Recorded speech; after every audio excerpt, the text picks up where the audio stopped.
কয়েকদিন ধরে যা গরম পড়েছে সত্যি অসহ্যকর। আজকে বেশ ভালোই গরম পড়েছে। আর দুপুরবেলাতেই মন চেয়েছিল একটু আইসক্রিম খেতে। ঠিক ঠিক সেইটা সময়টাই ঘন্টি বেজে গেল। আজকে কোনো দোকানে গিয়ে আইসক্রিম খাইনি, আজকে খেয়েছিলাম সেই ঘন্টি কাকুর কাছে, সাইকেলে করে যে কাকুরা বিক্রি করতে আসে।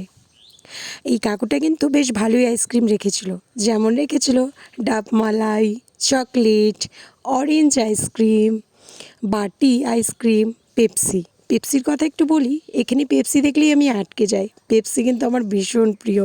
ঠিক ছোটোবেলাতে পেপসি ছাড়া কিন্তু কিছুই বুঝতাম না। তোমরা কে কে খাও পেপসি কিন্তু কমেন্টে জানিও। আমার কিন্তু ভীষণ পছন্দের।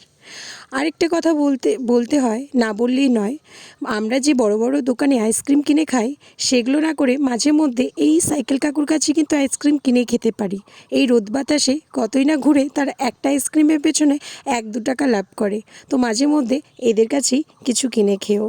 সত্যি আইসক্রিম কিন্তু ভালোই রেখেছিল। তো চলো আজকের জন্য টাটা।